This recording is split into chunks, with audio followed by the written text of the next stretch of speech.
Prêt pour l'impact, c'est la question que je pose chaque jour à une personnalité qui compte dans notre économie. Et je reçois aujourd'hui Xavier Guichard, le président de Manutan. Bonjour. Bonjour. Heureux de vous accueillir. Bienvenue. Vous dévoilez les 12 finalistes de Move with Manutan, votre programme d'accélération qui est destiné aux jeunes pousses B2B. C'est en partie pour ça qu'on vous a invité. On y reviendra évidemment dans l'interview. Mais je voudrais qu'on pose un peu le décor. L'histoire de Manutan, c'est une entreprise familiale. Elle a été créée quand, comment ? En effet, alors Manutan, une entreprise familiale. J'en suis l'heureux représentant de la 3e génération. Oui. Donc Manutan a été créé, on va fêter les 60 ans l'année prochaine. A été créé par mon grand-père et mon père, conjointement. Sur une idée simple à la base, en tout cas qui nous paraît très simple, voire basique aujourd'hui, qui est de mettre des produits à destination des entreprises dans un catalogue. Donc c'était la vente par correspondance, en l'occurrence des produits de petite manutention, de stockage, comme les transpalettes, des diables, des rayonnages. Voilà, et d'envoyer ce catalogue aux entreprises et puis de prendre les commandes et de les livrer directement aux entreprises sans intermédiaire. Ce qui était assez disruptif à l'époque, notamment du fait qu'on affichait les prix nets, ce qui se faisait très peu dans le commerce en B2B à l'époque. Ça reste aussi simple, entre guillemets, hein. Ça reste aussi simple, on reste très fidèle finalement au modèle d'origine, mais évidemment il a énormément évolué. En 60 ans, j'imagine qu'il a pas mal évolué, oui. Le catalogue papier a été remplacé principalement par du e-commerce aujourd'hui, donc c'est plus de 60% de notre chiffre d'affaires aujourd'hui qui est en e-commerce, accompagné par des forces de vente qui amènent du conseil, du service, et puis le petit catalogue de 24 pages aujourd'hui c'est... des sites web dans 25 pays, c'est plus de 850 000 références. On adresse à la fois les entreprises de la PME aux très grands groupes partout en Europe, et puis les collectivités locales. Notamment, on travaille avec toutes les écoles quasiment en France, en Grande-Bretagne, pour les équiper également. Ouais. Avec quelques chiffres, 2500 collaborateurs en Europe, 25 filiales implantées dans 17 pays d'Europe, 12 filiales certifiées Great Place to Work, et puis le milliard d'euros de chiffre d'affaires dépassé sur l'exercice 2023-2024, et avec un marché des collectivités qui représente aujourd'hui 30% du chiffre d'affaires. 1 milliard, le milliard dépassé. Comment vous expliquez ce succès ? Est-ce que c'était un objectif ? Est-ce qu'on se dit, on n'est pas loin, il faudrait quand même qu'on dépasse ? Oui, alors c'est un objectif depuis 2-3 ans. En effet, on se disait c'est quand même un cap symbolique qui est quand même plutôt sympa. Après, c'était pas du tout un objectif quand la société a été créée. Loin d'eux d'imaginer ce genre de succès. C'est vrai que c'est la 13e, je crois que je me trompe pas, la 13e ou 14e année de croissance consécutive. En gros, depuis l'après-coup de la crise de 2008, on a été en croissance sans discontinuer. Ça passe par une extension européenne à minima ? Oui, alors notre présence géographique, elle n'a pas bougé depuis assez longtemps maintenant. Ça passe principalement par une extension de nos gammes de produits. Donc on est capable, comme je disais, avec des gammes qui sont aujourd'hui très très larges, de couvrir de plus en plus de besoins des entreprises, des collectivités. De plus en plus de services qui rend notre offre et nos services nos clients du coup sont de plus en plus fidèles. Et puis c'est aussi des acquisitions qui viennent nous aider à compléter l'offre, notre présence sur certains marchés comme les collectivités en Grande-Bretagne qu'on n'adressait pas jusqu'à il y a 1 an et demi. Voilà, donc c'est une croissance à la fois organique, à la fois externe. Et puis couvrant toujours plus de besoins de nos clients. Ouais. Et puis il y a cette agilité pour vous adapter aux différents marchés. Ce que vous disiez, je vais vous citer, on résiste en se différenciant. La RSE, les offres à impact positif sont des axes majeurs, mais surtout on a une culture d'entreprise très forte. Nos collaborateurs s'engagent, on donne du sens à cet engagement. On va parler de tous vos engagements effectivement en matière de RSE, les offres à impact positif. Votre mantra, c'est entreprendre pour un monde meilleur. Alors c'est un très bel objectif. Est-ce que c'est aussi une demande de vos clients ? C'est-à-dire que est-ce qu'il y a ça peut marcher dans les deux sens. C'est-à-dire qu'il y a l'engagement de l'entreprise et puis il y a la pression des clients qui disent OK, mais on veut des produits avec un impact carbone qui a été réduit, avec des conditions de production qui sont maîtrisées, etc., etc. Ouais, je pense que et encore une fois, ce qui fait notre force et ce qu'il y a derrière cette phrase, cette grande phrase et ce grand objectif, c'est qu'en fait, nous, on estime qu'on est un petit peu au cœur d'un écosystème, puisqu'en tant que distributeur, on est entre nos fournisseurs, nos clients, et puis évidemment nos collaborateurs. Et ce qu'on cherche, c'est à faire progresser tout le monde. Pas que Manutan, pas que nos clients, pas que nos fournisseurs, mais on pense que tout le monde peut réussir, qu'on peut réussir tous ensemble.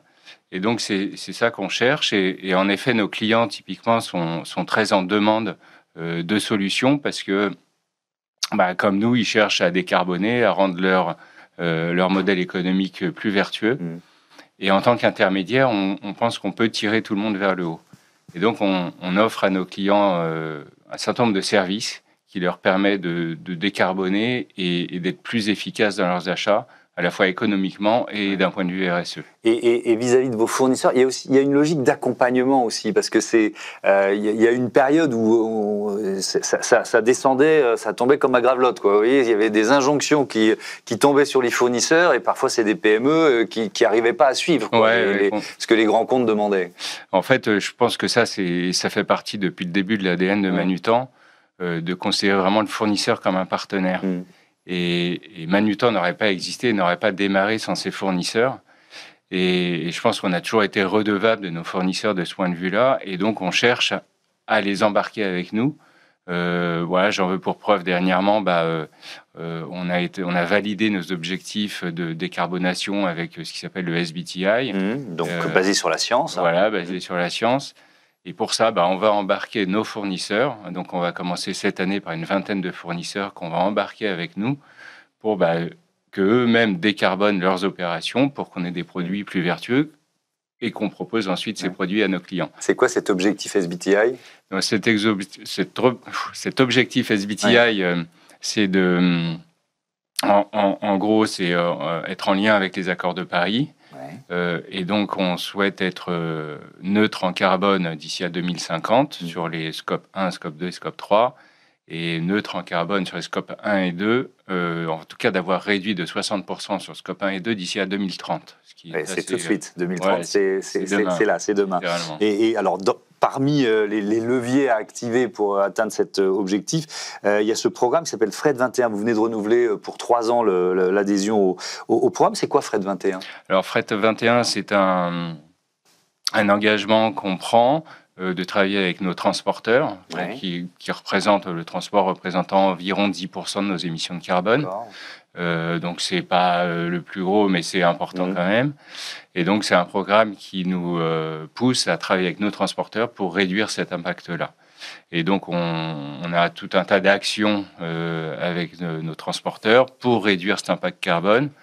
Depuis, alors je crois que c'est à peu près 4 ou 5 ans qu'on est dans ce programme. On a réduit chaque année entre 5 et 10% notre impact carbone lié au transport. C'est un label que vous avez ou que vous espérez obtenir ? C'est un label qu'on a déjà, depuis 3-4 ans, voilà, et qui pousse vraiment à mettre en place tout un tas de plans d'action conjointement avec nos transporteurs. Et voilà, et encore une fois, malgré une augmentation de nos volumes, l'impact carbone diminue d'année en année. Donc oui, parce que si la croissance dans l'entreprise, on pourrait imaginer que l'impact carbone augmente, vous réussissez à le faire diminuer. Vous aviez lancé, c'était il y a 2 ans, fin 2023, le Product Environmental Impact Score, donc score d'impact environnemental. Ça fait quoi, 2 ans, premier bilan comment vous l'utilisez ? Est-ce que c'est un outil qui vous permet... Parce que, en fait, pour être efficace, il faut savoir d'où on part. Il faut déjà une sorte d'audit environnemental. Alors, on a fait plusieurs choses. Avant ça, en parallèle de ça, ce qu'on a fait, c'est qu'on a mesuré l'impact carbone de tous nos produits. Ce qui nous permet, de façon très très fine, de dire d'où vient l'impact carbone, à la fois parce que 80% de notre impact carbone, c'est la production des produits, donc en amont. Et donc, pour réduire notre impact carbone, il faut réduire la façon dont les produits eux-mêmes impactent et génèrent du carbone. Donc, on a mesuré de façon la plus fine possible l'impact carbone aux produits, ce qui nous permet de dire à nos clients, voilà, dans votre consommation, d'où vient l'impact carbone. Et on va travailler ensemble pour essayer de réduire cet impact et de trouver des produits qui vont être plus vertueux, disons. Donc ça prend quand même du temps, ça. Donc ça prend du temps, mais c'est là où c'est fascinant parce qu'on arrive, en travaillant avec nos clients et nos fournisseurs, à orienter progressivement la consommation de nos clients, le choix de nos produits, vers des produits plus vertueux. Alors c'est pour ça que les objectifs sont à 2050 et pas demain. Tout ça, ça va être très long. Mais encore une fois, nous, on a 3000 fournisseurs et près d'1 million de clients. Si on arrive progressivement à embarquer tout cet écosystème, on pense qu'on peut vraiment avoir un impact. Ouais, il y a là un levier de transformation qui est vraiment important, avec une logique d'économie circulaire aussi, notamment avec un hub circulaire que vous avez inauguré, je crois, il y a 1 an à peu près, Tout à fait. qui est en région parisienne, qui est au Bourget. Ouais, c'est ça. Il faut nous le décrire. C'est quoi un hub circulaire pour une entreprise comme Manutan? On va dire, c'est un mélange entre un entrepôt et un atelier. Ouais. Un entrepôt parce qu'on y stocke des produits de seconde main. Mais avant de les stocker, c'est des produits qu'on récupère typiquement auprès de nos clients ou de partenaires. Il faut les remettre en état, donc les nettoyer, les réparer, changer quelques pièces, etc. Donc c'est aussi un atelier. Donc en effet, l'objectif là, c'est la meilleure façon de ne pas émettre du carbone, c'est de réutiliser. C'est de ne pas produire un nouveau produit. Exactement. C'est sûr, ouais. Donc on est parti de ce constat très simple de bon sens, en se disant on va essayer de proposer à nos clients des produits qui sont déjà sur le marché.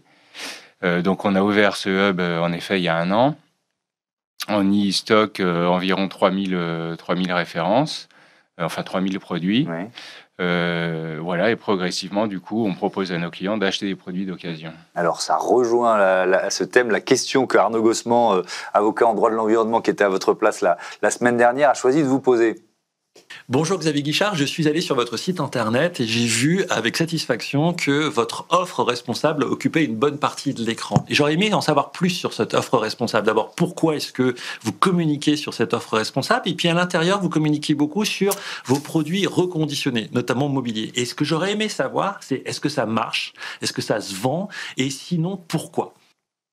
Alors, est-ce que ça marche? Ça marche, le mobilier reconditionné? Est-ce que ça se vend? Écoutez, oui, ça marche bien. Encore une fois, c'est assez C'est une offre assez nouvelle, ouais. C'est à peine un peu plus d'1 an d'existence. Mais on est très satisfait du démarrage.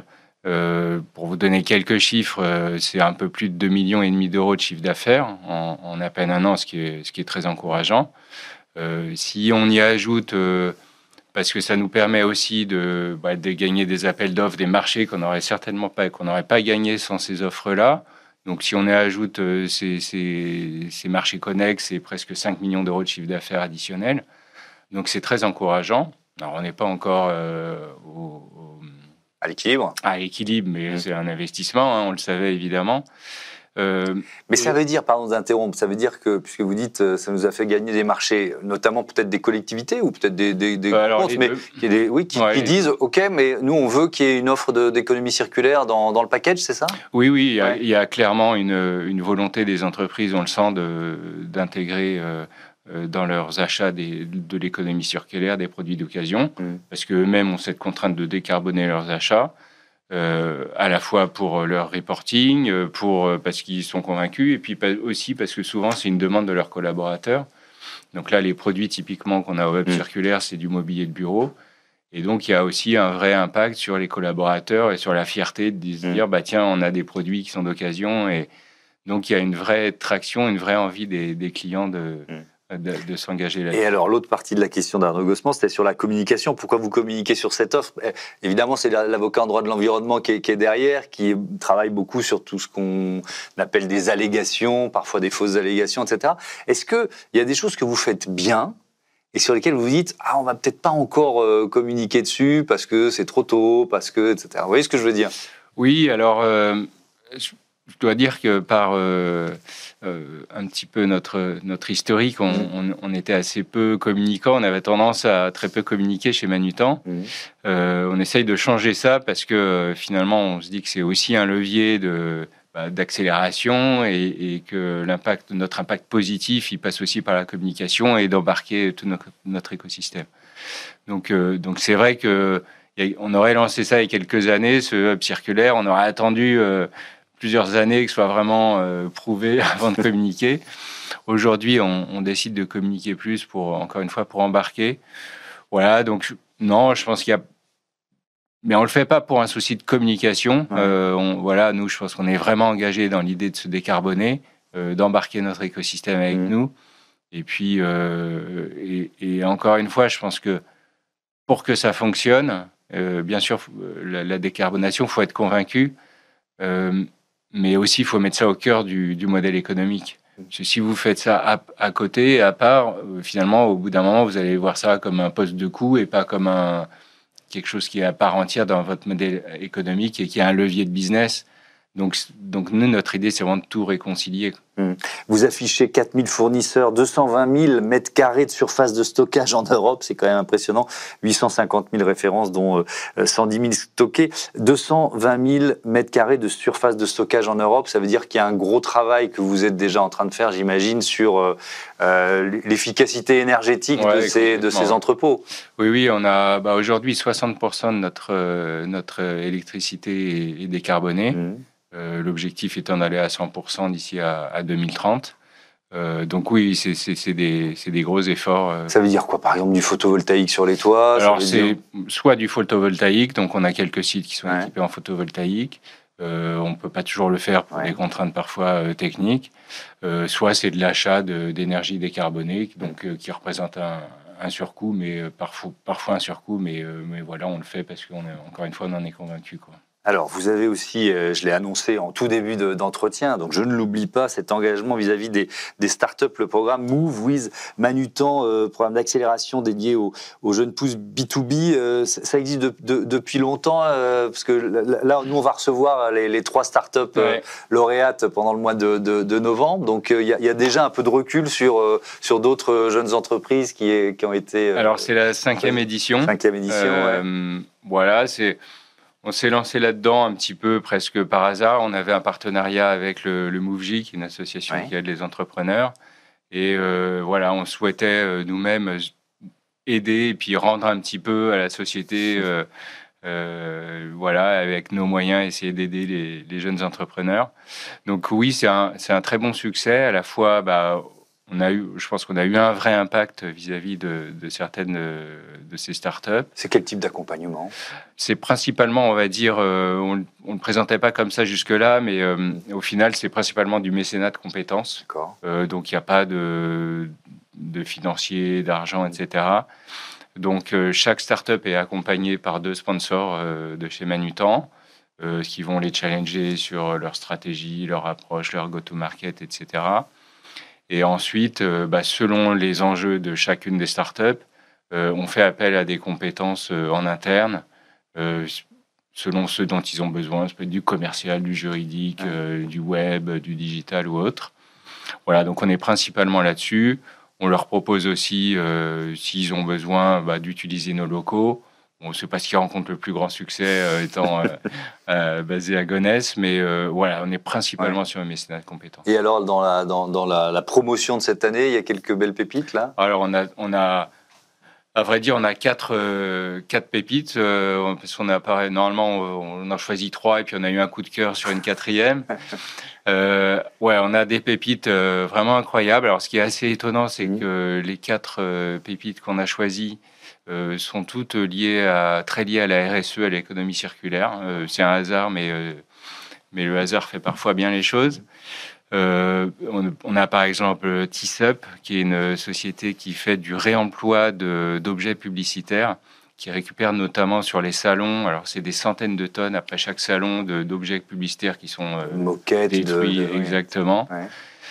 Qui récupère ça, qui envoie ça dans des centres de l'économie sociale et solidaire pour transformer ces déchets en nouveaux objets publicitaires que les entreprises, du coup, après, donnent à leurs clients, etc., par exemple. Est-ce que, donc vous l'avez dit, vous êtes en partenariat avec le MoveJ, le mouvement pour les jeunes et les étudiants entrepreneurs. Est-ce que, parce que c'est aussi un échange du mécénat de compétences, est-ce qu'il y a un regard particulier de cette génération sur justement la transformation de notre économie ou le rapport au travail? Est-ce que vous sentez cet échange, ou pas forcément d'ailleurs?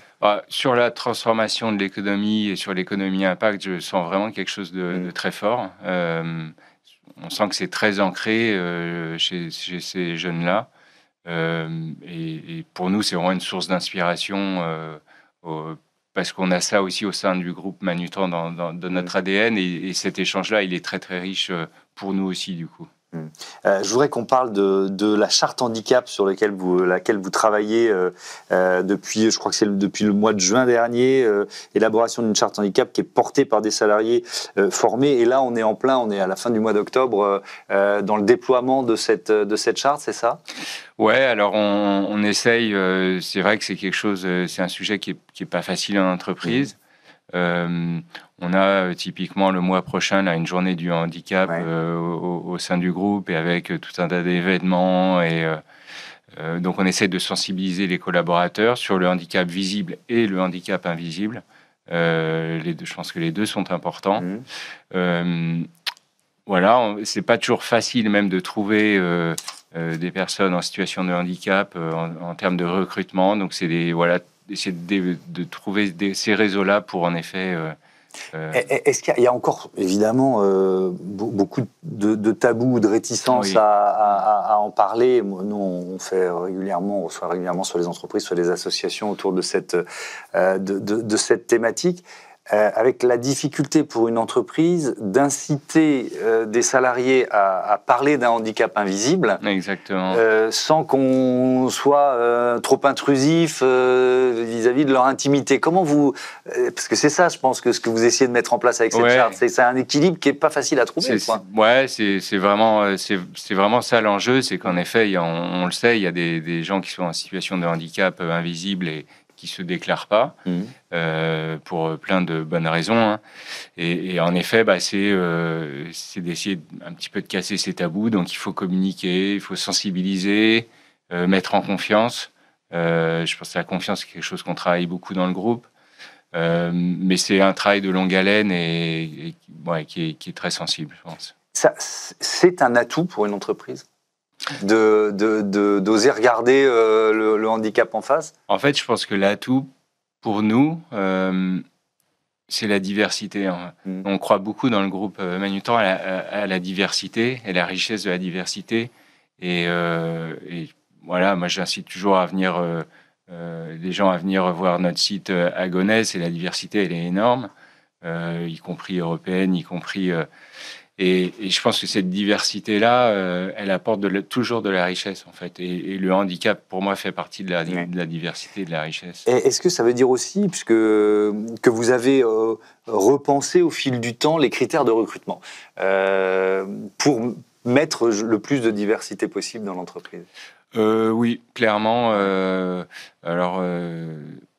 En tout cas, on cherche vraiment, encore une fois, sur l'équilibre homme-femme, c'est aussi un combat, hein, c'est pas facile. Notre comité de direction aujourd'hui, on n'est pas à 50-50 typiquement. On est mieux qu'il y a quelques années, mais je crois qu'on doit être à près de 40% de femmes. Mais voilà, sur des choses comme ça, ça reste compliqué. C'est-à-dire qu'il faut être proactif. Il faut être proactif, tout en respectant les règles, mais il faut être proactif.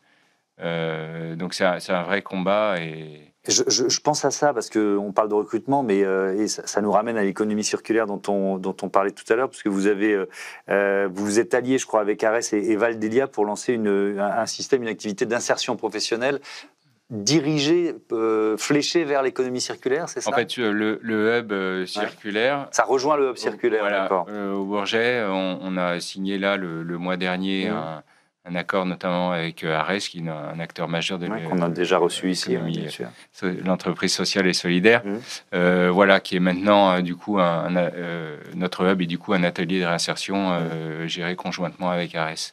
D'accord. Qui permet en effet du coup que ce soit aussi d'un point de vue social, sociétal, à impact positif. Allez, il nous reste 1 minute 30. Je voudrais quand même qu'on dise un mot de votre passion pour l'art, parce que ça fait partie de l'identité de Xavier Guichard. Donc, est-ce que c'est un thème qu'on va traiter dans l'émission sur le rôle de l'art dans l'éducation ou la diffusion des enjeux climatiques et de l'urgence climatique?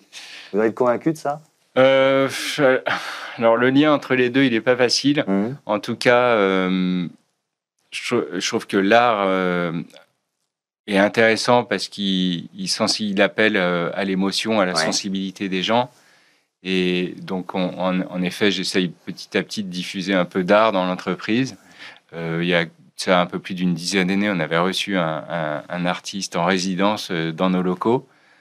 C'était passionnant de voir les réactions des collaborateurs qui ne sont pas forcément habitués à ce genre d'échange.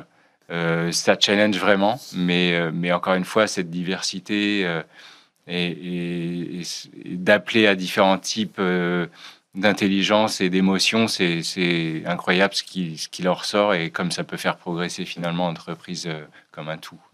Et comme l'art est vecteur d'émotion, l'émotion c'est un bon moyen de sensibiliser, notamment aux questions d'environnement et de réchauffement climatique. Merci beaucoup Xavier Guichard, c'était passionnant. Merci. À bientôt sur Be Smart for Change. On passe à notre rubrique Startup tout de suite.